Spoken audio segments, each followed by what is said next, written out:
Hey everyone, I'm Chris Lesniak, And I'm Rob Byer, and this is the Debate Math Podcast.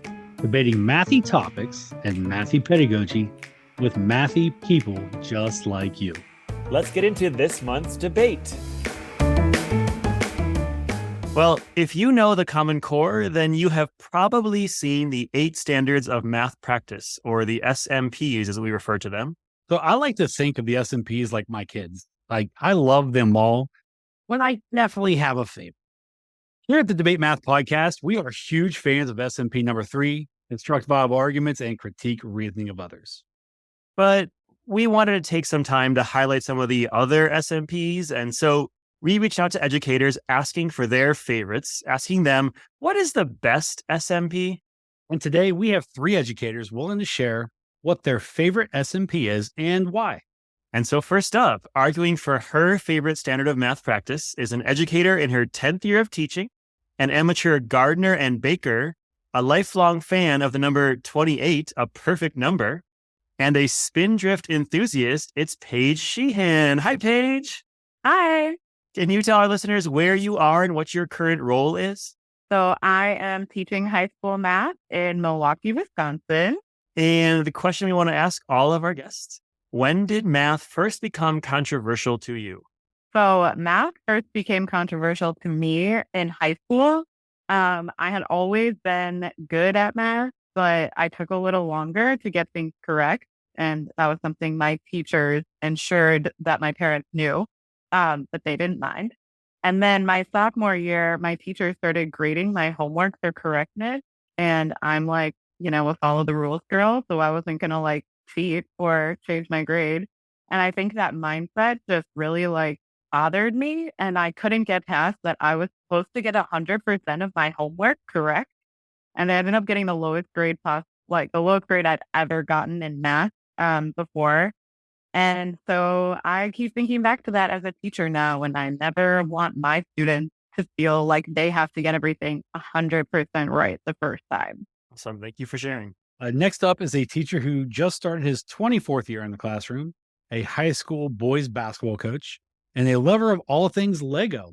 It's Damian Best. Hi, Damian. Howdy, howdy. Can you tell our listeners where you are and what your current role is? Yes, I'm teaching in Baraboo, Wisconsin, which is about 45 minutes northwest of Madison, the state capital.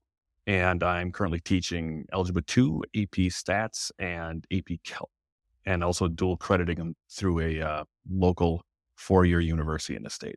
Wow. Welcome. And now the question we ask all of our guests, when did math first become controversial to you? Math first became controversial for me after I had a few years of teaching under my belt. When I first entered the classroom of my own and I started designing and implementing lessons in my courses, most of it seemed pretty straightforward, and my students were progressing and growing as I had hoped. Only after gaining more experience, seeing how my students were learning and how they valued and prospered from different approaches, did I begin to feel confident pushing against. That's how it's always been taught. I began to question, why do we teach it this way? Or why is this topic or approach as important as this other one? I remember beginning to push back against 2-column proofs and why it had to be done that way, as I saw it cause massive stress and angst in my students. From that point forward, I just started to become that guy. I became more comfortable asking why. When I began to see students get worn down from math class and become discouraged, I would try to find better mathematical access points for our students to find success, enjoyment, and little wins in their learning of mathematics, to hopefully realize that everyone is or can be a math person. Awesome. Thank you for that.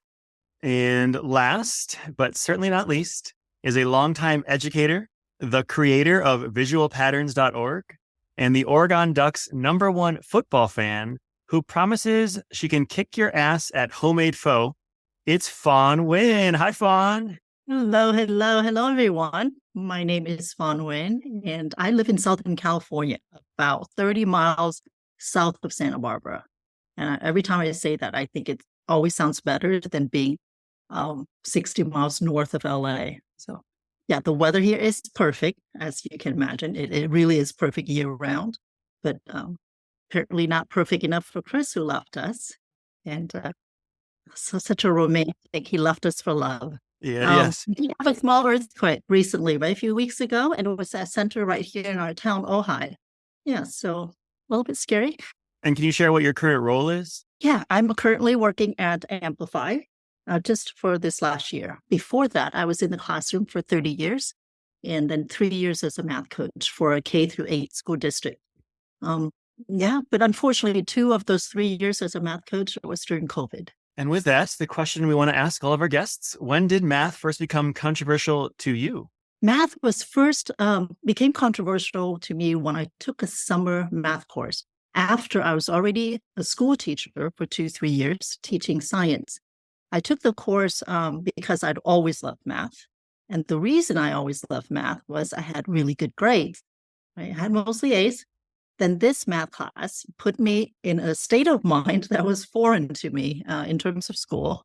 I was stuck on every single problem that he assigned. Like, what the hell? I thought I was smart, right?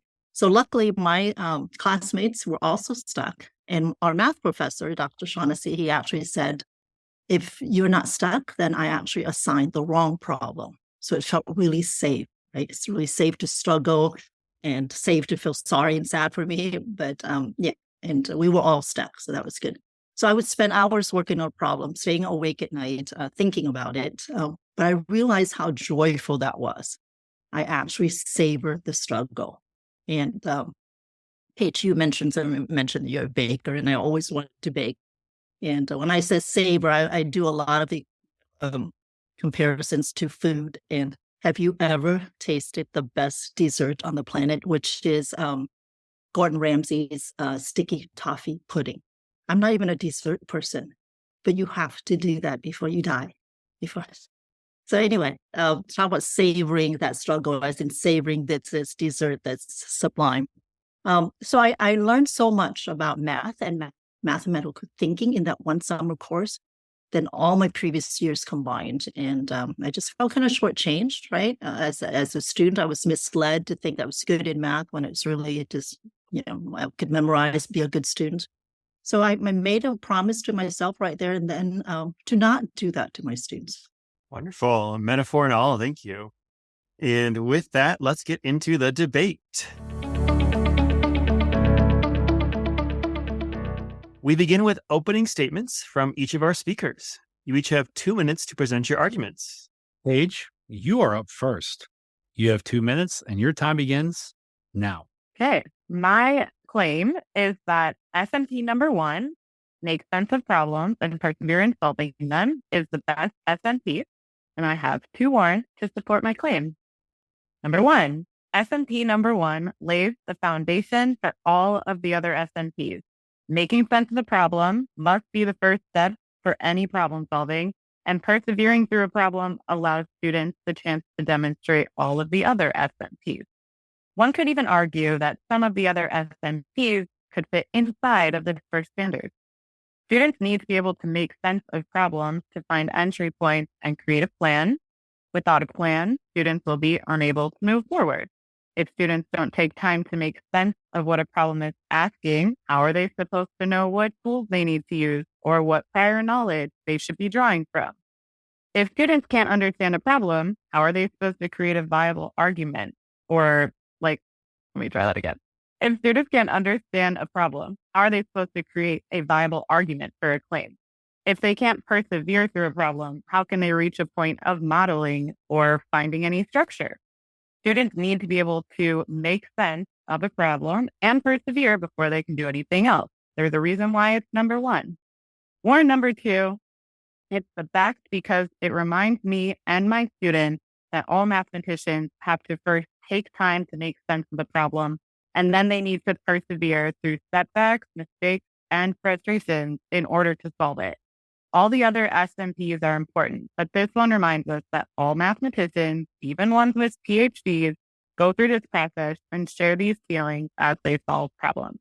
It helps unite all math learners and encourages students who might not find immediate success in their math journey to push through their mistakes. Excellent. Thank you. And now we'll hear from Damien. Damien, you have 2 minutes and your time begins now. Thank you much. Think of any task you have to do on a day-to-day basis, whether it be parenting, leisure, work around the house, or a hobby. That task requires completing some sort of objective. Ultimately, you want to get the job done, but how it gets done and how efficiently it gets completed will vary from person to person. And very frequently, it is the tool that the person chooses that will help in the completion of the task. Should I get out the vacuum to clean up that mess, or will a broom and dustpan work? Do I have a screwdriver to turn that screw, or can I use this dime? That's why the best standard of math practice is SMP number 5, use appropriate tools strategically. Frequently, the tool a person uses to complete a task is based on their experience level.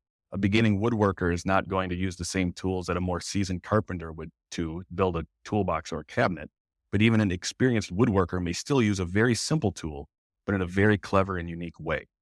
I believe the same happens for mathematicians, both young and old. Typically, the tool people think of in a math classroom is a calculator, but it could also be a compass, geoboard, patty paper, algebra tiles, Lego, even pencil and paper. The list goes on and on. The key is to use that tool in a way that makes sense to the user and helps them solve the problem at hand. Let's let our students be Richard Dean Anderson in our classrooms. You might know him better as MacGyver, but let's encourage our kids to be Math MacGyver. It might not be elegant to fashion a solution using only a paperclip, duct tape, gum, and some matches, but the variety of tools at our students' disposal can help them explore mathematics, build confidence, and find a deeper understanding that they may not have had before. When a student encounters a word problem they aren't comfortable with, let's encourage them to explore with place value discs, dice, and cards to figure out the strategy they want to take to tackle the problem at hand. Before long, they won't be novice mathematicians, but rather seasoned veterans that can MacGyver their way to a solution. Thank you. Even a MacGyver reference. All right. And finally, we will hear from Fawn. Fawn, you have 2 minutes and your time begins now. Thank you. My favorite math practice is number 7, look for and make use of structure. So my claim is that it's far superior math practice than all the other ones because it's what mathematical thinking and doing and learning are all about. It might be too obvious that I picked number 7 because of my passion for and devotion to visual patterns, which of course have physical structures for us to notice what stays the same, if any, and what changes and how the pattern changes. We want students to look for that structure, shifting away their attention away from the detail and focus on the thing, right? The big picture that underlies the problem or the system. This thing can be a visual pattern, an equation, right? Function, expression, geometric sequence, or construction or sequence. Our human brain wants to identify patterns. If anything, we actually need to proceed with caution, as sometimes we jump to conclusions too soon and notice a pattern when actually there isn't one.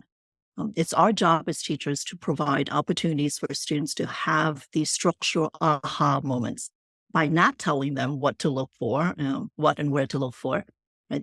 I only do 2 types of warm-ups, visual patterns and math talks. And number talk is actually mental math.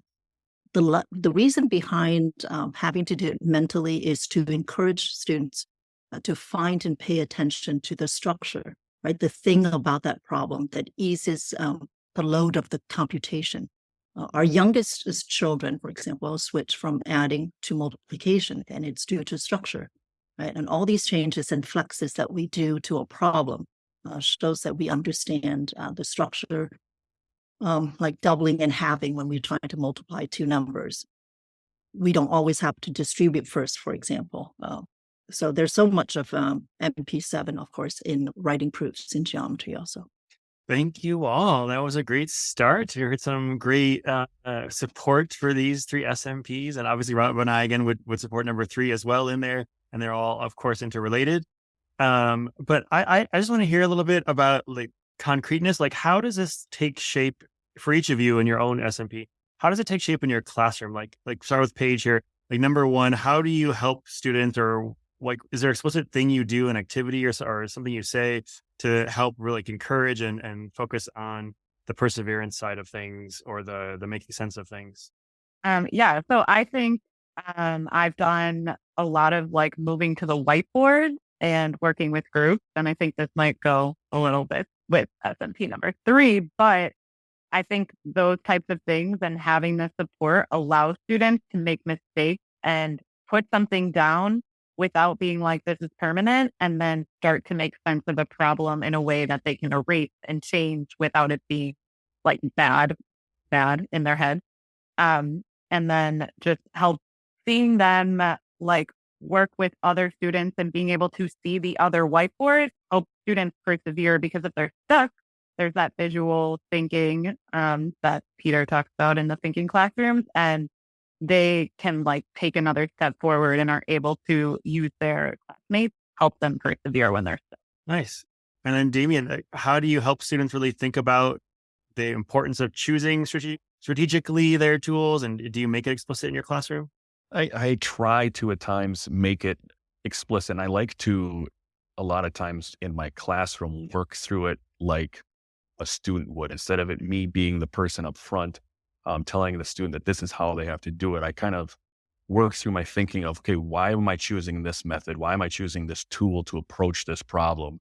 In my AP stats classes, what's going to be our most efficient way to display some data? I mean, maybe we want to get out our calculators to do something. Maybe we just want to arrange the M&Ms in a dot plot on our desk and work through it that way. But trying to show them the ways to go through and explore and find success in those different methods. And kind of like what Fawn was talking about in her comment, when she was talking about like the number talks and the math talks, is a lot of times in my warm-ups when we're going through and doing a problem, encouraging and embracing and celebrating all the varieties of approaches and different methods that students took to get that, and letting kids see that some ways were more efficient than others, and some are very unique ways to get things done.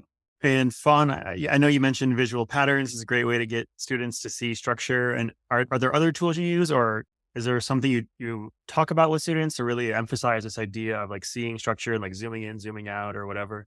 Right, thank you. Yeah, so I mentioned the two warm-up types. I do visual patterns and number talks. And then something that I encouraging teachers to do more is just provide the answer, right? Just give them the answer and then ask for the how. How did this happen? And one of the things I love that I can remember right away is order of operations, right? Normally order of operations, whether you use PEMDAS or DebateMath or something. I don't use anything. I don't teach it at all. I want the kids to teach themselves. And that's simply, here's a statement, here's an equation, and there's the answer. And it has exponents, brackets, and just a chunk of it. And then, so just have the kids, right? Just how did we get this? Mathematicians have agreed on this set of rules just so that we can agree on something. And it's really arbitrary. At the end of the day, these things we do from left to right or right to left, right, which is set. And so, so I do a lot of give the answer and ask the how. I also do what I call intelligent practice, which is, again, it's one of those that, the questions in such a way that as they do them, they hone in. For example, let's say a set of subtraction problems where, the numbers are different, but they get the same answer. And hopefully they get the same answer. They're like, oh, that's funny. What's going on? They were not expecting the same answer. But when the fact that they do get the same answer, now they're paying closer attention to why is that, right? So I call it intelligent practice rather than just the mindless practice that we sometimes do. It's just so that we can pay attention to something, back to this structure that I want the kids to focus, and I can be intentional about that and help them out, scaffold it in such a way.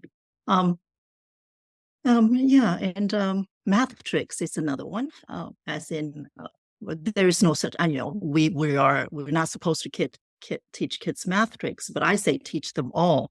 Just, it's fun because it's immediate engagement, right? Hey, I can beat you at this. You can have the calculator all day long, but I can do this. Well, that's because there is actually a reason behind it. And have the kids, the motivation's already there. They want to beat me, and they get to work. And so that trick is really not a trick. It's grounded in reasoning. But instead of me telling them, they can discover on their own. Thank you. So, thinking about, we had a previous episode where we were talking about different assessments, alternative assessments. And, in my time in classrooms and seeing teachers I have seen a couple teachers who want to assess the standards of mathematical practice that students are using and to a certain level or a metric. Um, so I guess it's a two-part question, and I'm going to start with you, Fawn. First is, should we assess the standards of mathematical practice? And if the answer is yes, then why, how can we assess yours? If it's no, why shouldn't we assess these? And you just mentioned, like, I feel like the dirty word assessment.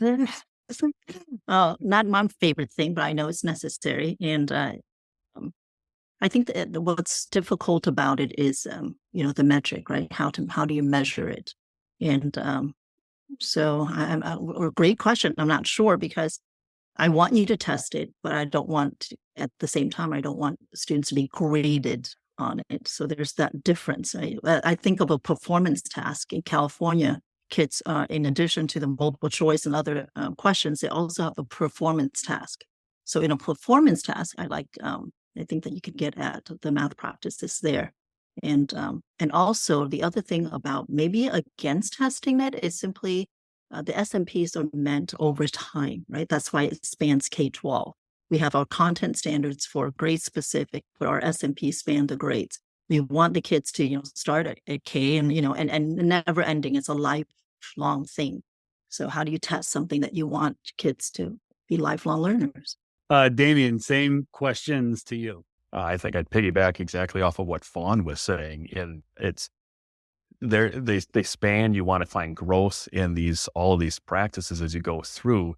I think an acknowledgement of which, if you're really trying to make them be apparent and visible to students, and you're referencing them frequently, getting them to the point where they can kind of acknowledge what they were doing as a mathematician, I think is great. But the tough part becomes as soon as you start to get into assessment, how does the rubric work? How do you determine, like in my case, how are you going to use it strategically? We want to celebrate people getting answers and finding success in that way, and then starting to judge them because I didn't think that was the effective way. To that kid, that's a win. They got a right answer. They worked their way through it, and then coming down and being the judge on them, saying, you could use a different tool, and it diminishes their worth as a student and their value of their answer. So I would not be in favor of attaching a grade to and assessing a standard of math practice, but making kids reflect and have conversations around it, I think is always a great thing. Paige, it's yours, Taryn, to give us a non-answer as well. I have an actual answer. I think we can assess this, but building off of what both Damien and Fawn said, I think it needs to be a self-assessment by the student. So I don't think we necessarily can't assess it, but yeah, it needs to be a student reflection. And actually, I did try this at the end of last year with one of my classes. I had them reflect on our year and look back at what we learned and choose one topic that matched each standard and explain how did you persevere through, or how did you make sense of this problems, and how did you make sense of problems and persevere in solving them? Which chapter that we did, do you feel like there was a topic where you really had to do that? And which chapter did you find a topic where you really had to use the structure? We had talked about, we used similar triangles when we got to circle segments, and they used that structure they had already seen before, help them solve new problems. And so as a self-assessment, it worked really well. And I was able to see what they learned and through the lens of them seeing themselves as a mathematician, displaying these different characteristics.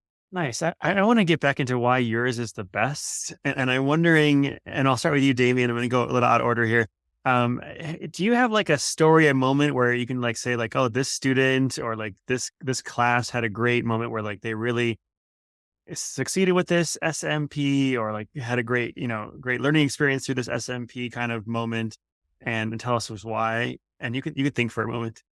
No, I think Damien already changed his mind, and it's number 7. Yeah, I'm trying to think of a time of where I walked out of the classroom at the end of the day. I was like, they crushed standard 5.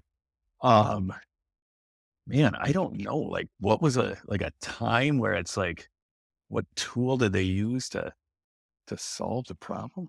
Or like where you just had that conversation with students in the moment or something where they were like, oh yeah, they really made a decision about the tool there.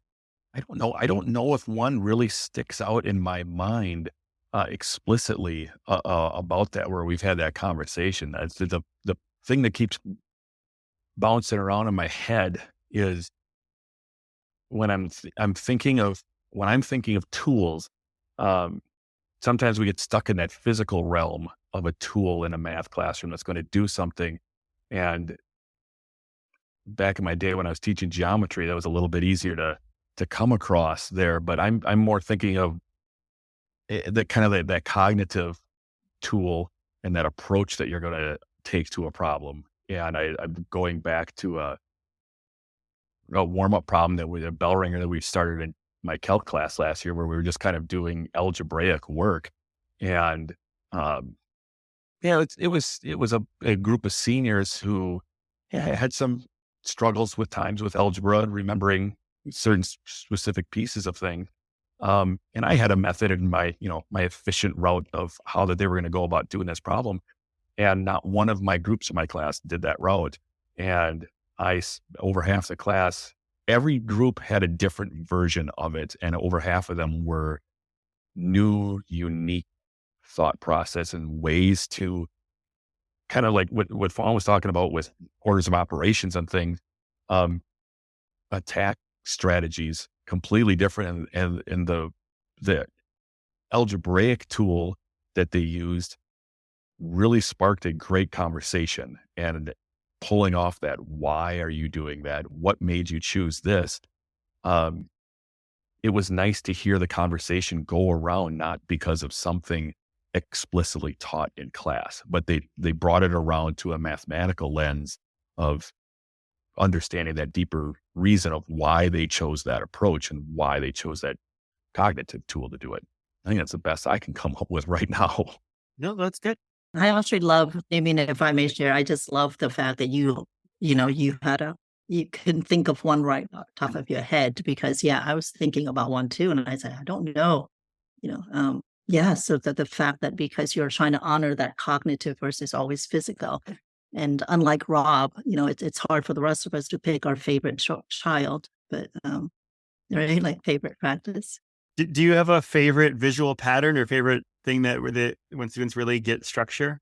My favorite ones are the ones that if you just crunch numbers, if you just do XY table, like a lot of teachers do, just immediately teach, and it's hard to unteach that. But if you just stay with the structure, I mean, it's a simple linear equation like 2x plus 3, let's say.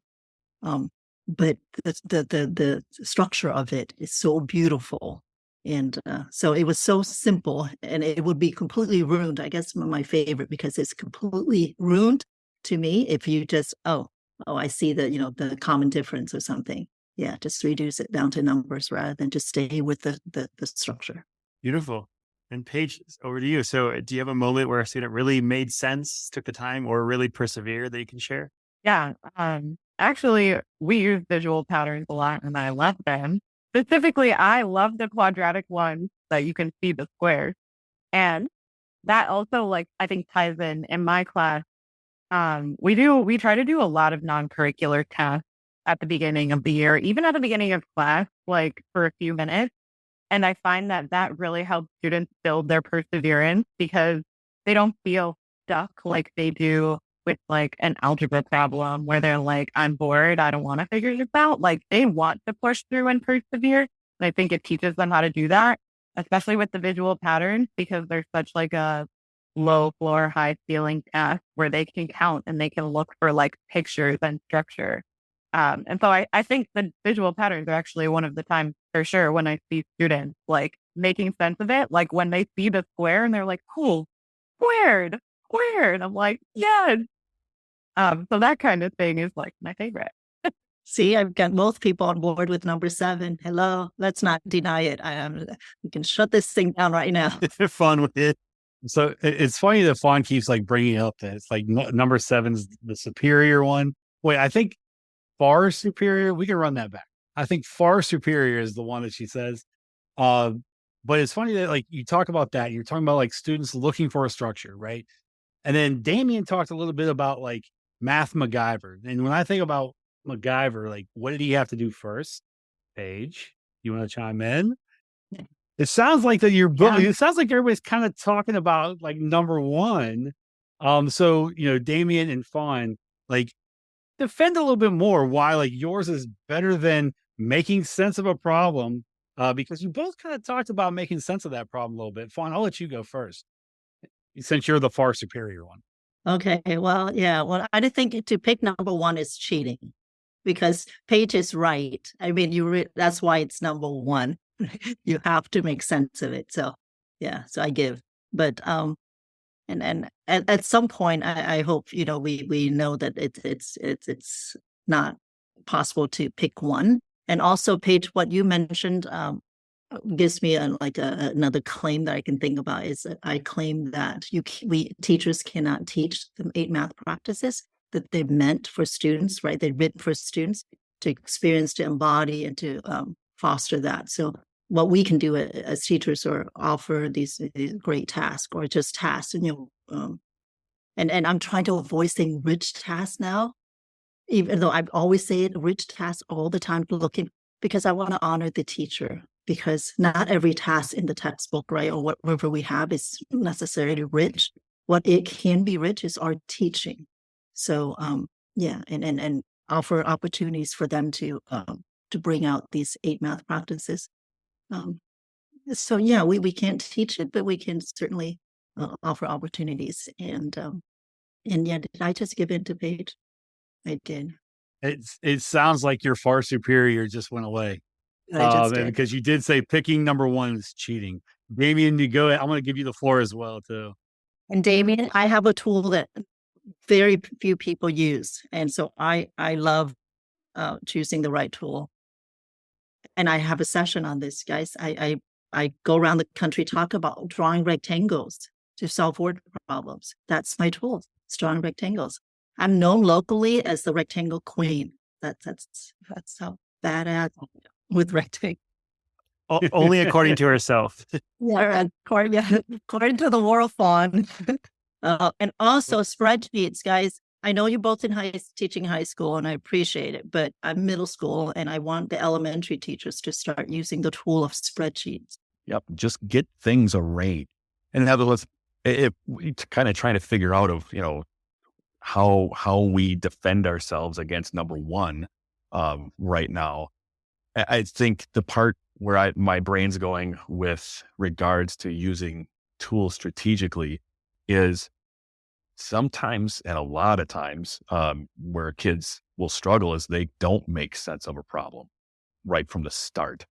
And it's hard to persevere until you start doing a whole lot of trial and error. So like Rob, when you were talking about MacGyvering things up, you have a sense of how the problem's going to work, and I'm going to try this thing because I think this is kind of how the problem works. This is how I'm making sense out of it a little bit, but I really don't know. So my tool belt, my toolbox, I'm just going to start digging in and start jamming paper clips into outlets, and hopefully things don't blow up and the thing was turned off.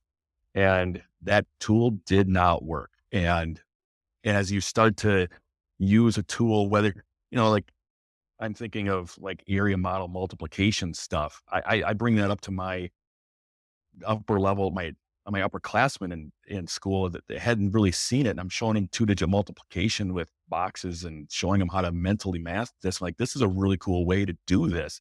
And then it works itself into algebraic approaches. And yes, it's, for some people, it's like, oh, it's not the efficient way that we've done this before, but this is a strategic way to do this. And they think that this might be the way to do this problem. And then they realize it doesn't work that way. And each little use of a different tool adds a little bit more sense to the problem. And yes, you're persevering as you're going through it, as long as you don't throw all your tools in the garbage.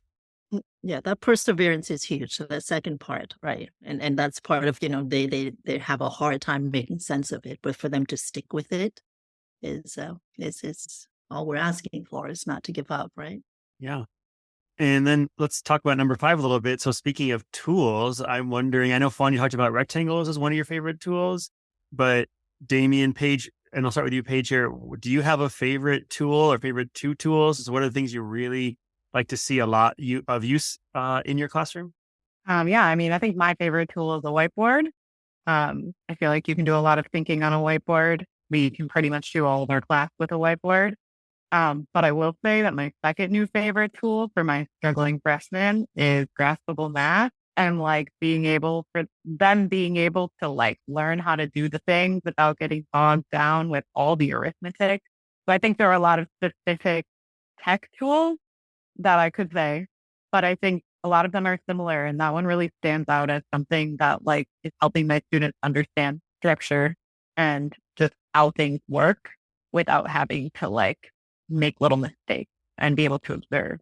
Yeah, Damien, do you have a favorite? I know you listed a bunch in your opening statement. There's a lot, like, I mean, I was going to say paper and pencil, the old tried and true one. I mean, like, I know we kind of think tech tools, but, you know, my kid love whiteboards in place because it's just quick thinking and erase your mistakes as you go through. But, you know, when my kids are doing visual pattern stuff, we're drawing. I mean, you're drawing and you're tying in all those pieces. And like when we're talking with like our kids that have, you know, Chromebooks and iPads and devices that come through, it almost limits them sometimes. I want them to have that freedom to think. And then when Paige mentioned the graspable math thing, it made me think back to I think it was the Solve Me mobiles and all the mobile puzzles of figuring out the balancing of the shapes and getting that idea of equality and balance in equations. And they realize that you understand what you're doing. It's fun shapes and you can make sense out of it that way. Yeah, Fawn, did you want to add anything else to this tools conversation? I added spreadsheets. So that's my, yeah. I'm literally kind of trying to, see if I can try something new. So I'm getting away from the rectangles. Well, it depends on the problem, but, ratio tables, right? We have kids, we promote ratio tables. Well, that's what spreadsheets are. And, but it's just so much faster. So whenever I work with teachers and for the last several years, I've always said like the standards of mathematical practice to me are not just the standards of mathematical practice. They're the standards for being a successful human being. And I always try to relate the standards of mathematical practice to something that is like real life, not math forward thinking, related, for instance, constructive viable argument. I fold clothes on the and put it on the bed, and I put everything away but leave the towels. And I walk past that hallway closet where the towels go 15 times, and I have to explain myself on why I did that. So for each of yours, could you, compare your standard mathematical practice to something that's like real world outside of a K-12 or even higher ed setting to show like why your standard is actually the best standard? And we'll start with Paige, since you cheated and picked the first one. I think mine's pretty applicable to everyday life. So I'm not sure I can even think of a specific one, but I mean, anytime I'm trying to solve any problem, I feel like you have to make sense of like, what is the problem first? And then you have to keep working through it until you find the answer. I don't know. Like what specifically? Like, what problem, even today, like as a teacher, what problem today came up that you had to make sense of it and try to persevere in solving? My computer just shut off in the middle of class, which was fine. And you're like, okay, what did I do? Is it dead? Do I need to like go get my charger? Do I need to like restart it? What's happening? And then, yes, I figured out I needed my charger. When I got my charger, like worked to figure out how to get it back on and back to where we were. I also related to where like you're driving to work and all of a sudden you hit traffic and because of like construction, you're like, oh, well, now to figure out which way to go around to get to the next spot so you can get there on time. So, all right, Damien, your turn. How do you use appropriate tools strategically in the everyday world? Yeah, it's kind of like what I had stated in my intro a little bit. It's like that decision making of what's going to be the thing that gets me to my objective. I don't necessarily say the quickest, but the way that makes most sense to me. And I mean, I'm even thinking of just how I want to get into school. Like this last week, where I'm trying to do some teacher prep work in my room. I want to figure out which way do I want to come into school. Do I want to ride in on my scooter? Do I want to ride in on my bike? Do I want to drive in my car? What's the temperature like outside? Do I want air conditioning, a nice comfortable ride? Do I want the breeze in my hair? How do I want to complete this task in the way that will benefit me the most? It's tough to do one of those kind of things in a strategic way, but then I'm trying to figure out my pathing. What's the most efficient route that I want to take? Do I want to take the scenic route because I got some time and I need my time to clear my head? Or do I just need to get in and get out and get something done? So I've got to figure out what the best tool for the task is to complete what my objective is for that day. Yeah, I agree. I think also I talk about having an at-home project, especially when everything was shut down. We were all doing at-home projects. Like what tools do we all use? YouTube, Google. We did that all the time.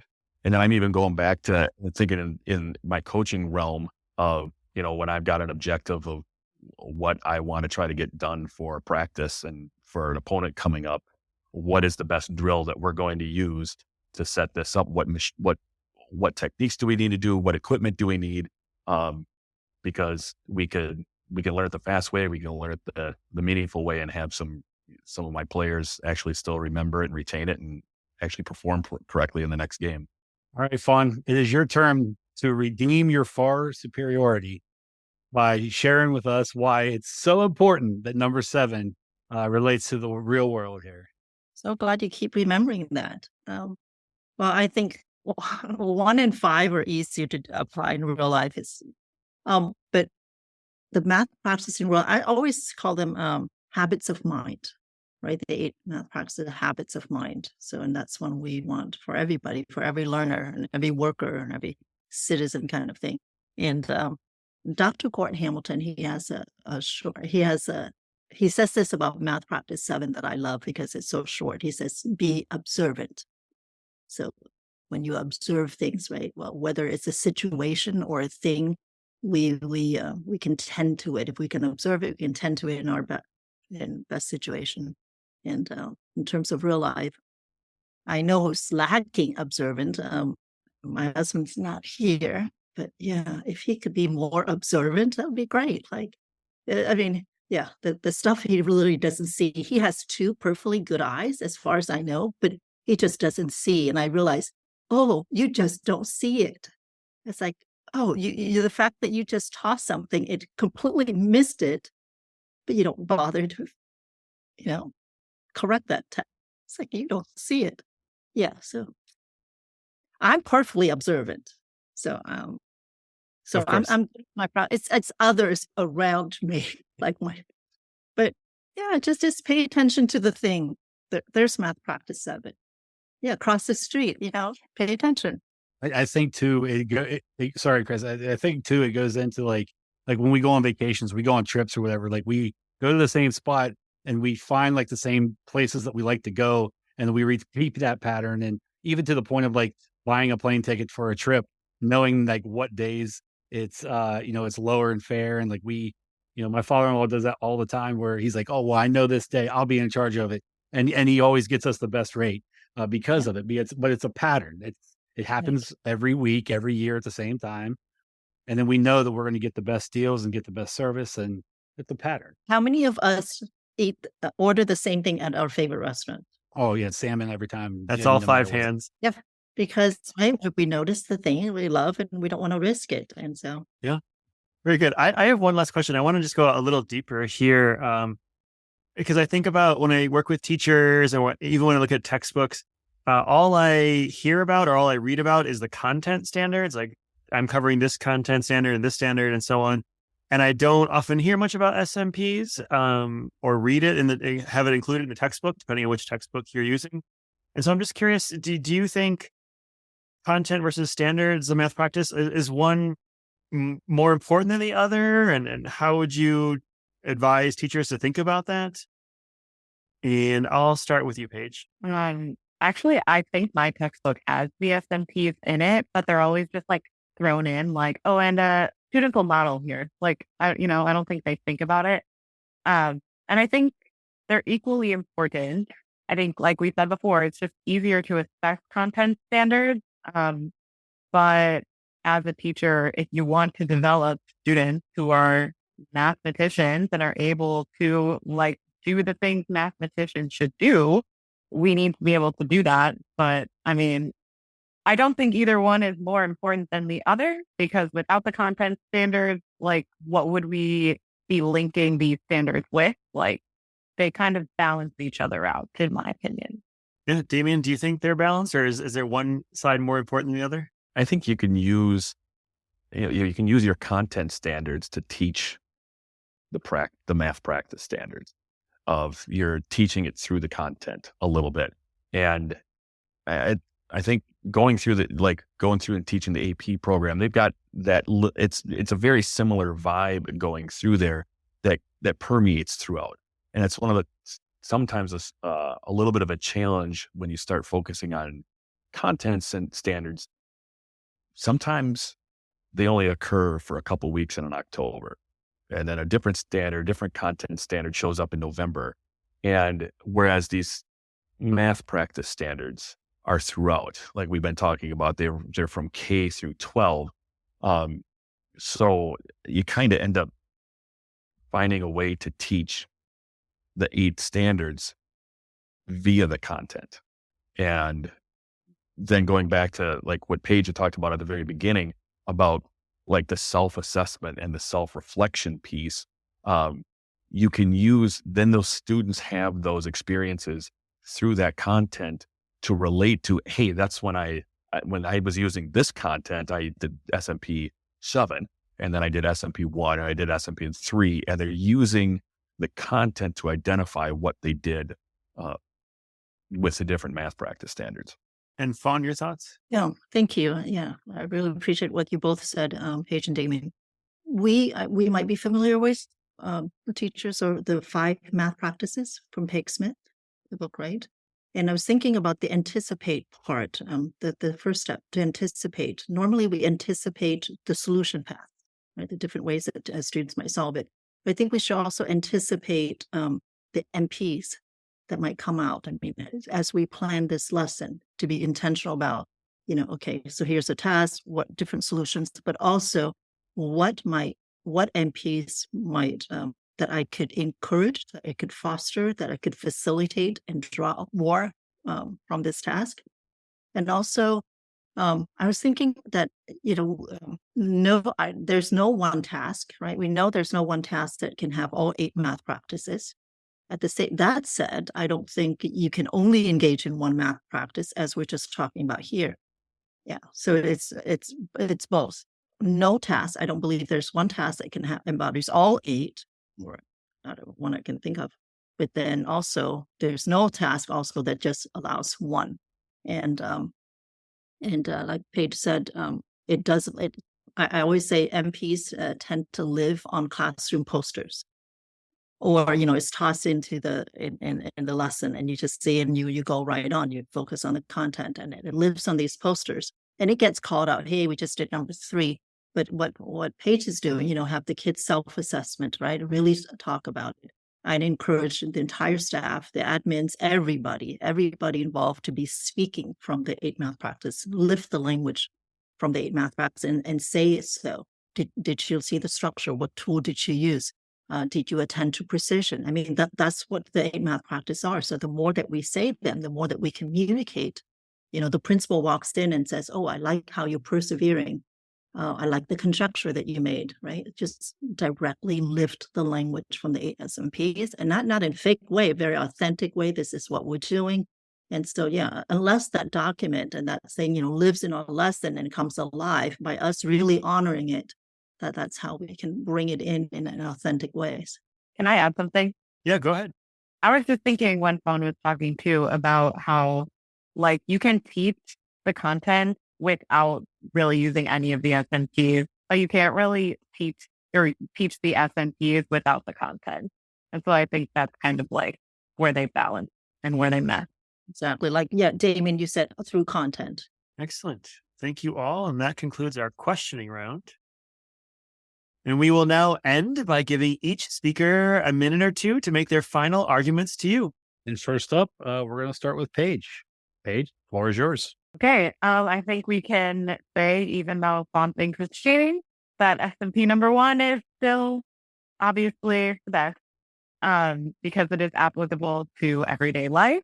But overall, it really helps all of our students to find success and not feel bad about themselves when they can't get a problem right the first time.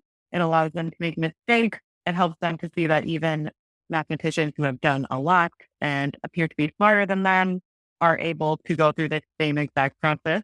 However, I will say that after having this discussion, I do believe that the others are just a big part of this one.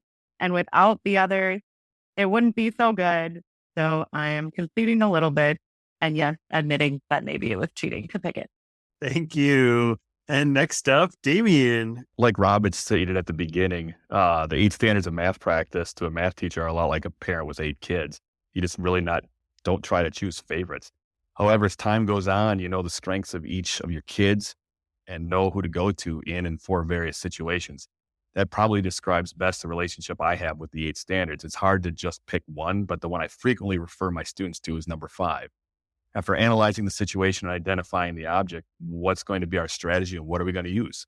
I primarily experience mathematics through a high school lens, but this extends all the way from pre-K years to the college years. An added benefit as students get older is that they gain the ability to better compare and contrast the tools that they could use for a given problem. Strategic use of tools has allowed us as a species to advance and modernize our world throughout history. And the strategic use of tools in the math classroom allows our students to succeed and evolve as mathematicians as they grow. Thank you, Damien. And with the final word, we have Fawn. Fawn, take it away. Okay, yeah, number 1's best. Number 5 is next best. Number 7, I'm just going to repeat what I said, which is, what is mathematics? It is the study of patterns. And number 7 is asking that we look for and make use of the structure. And so looking for that pattern and seeing the underlying things so that we can generalize. Maybe it's not far superior now, but it's pretty good. And so I appreciate, 1 and 5. You know what? How about this? The 3 that we picked are the best 3 out of the 8 for sure. There you go. Whoa, wait a minute. Okay. She's come down a little bit on how superior number 7 is. That's good. Thank you all. And that concludes this wonderful, fun debate. You've given us such good thoughts and you really brought out some of the important standards of math practice. I hope this gives teachers out there some good food for thought. And now it's up to our listeners to take a moment, ponder the arguments, share with friends and colleagues, and people at your cookouts and anywhere else, which standard of mathematical practice resonates most with you and which one is your favorite.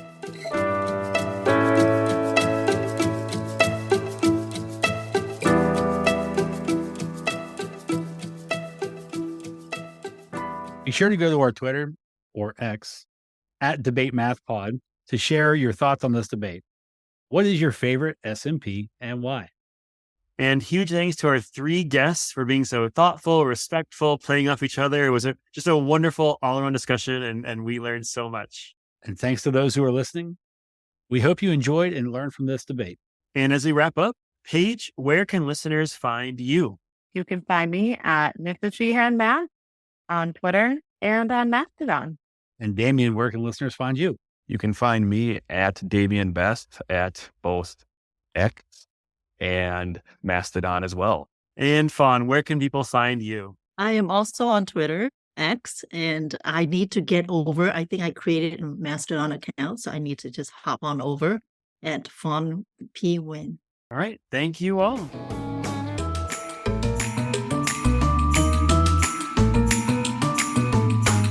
Want to learn more about incorporating debate activities into your math classroom? Go to luzniak.com/podcast to sign up for my mailing list and get your first set of example debate activities you could use with your students today. Go to luzniak.com/podcast. Don't forget to reach out to us with comments and questions on debatemath.com or follow us on Twitter at DebateMathPod and follow along with hashtag DebateMathPod. Rate us and review us on Apple Podcasts. Or wherever you listen to this podcast. Your feedback is super important to us. Well, that's all from us. Looking forward to debating with you more next episode. Until next time, cheers.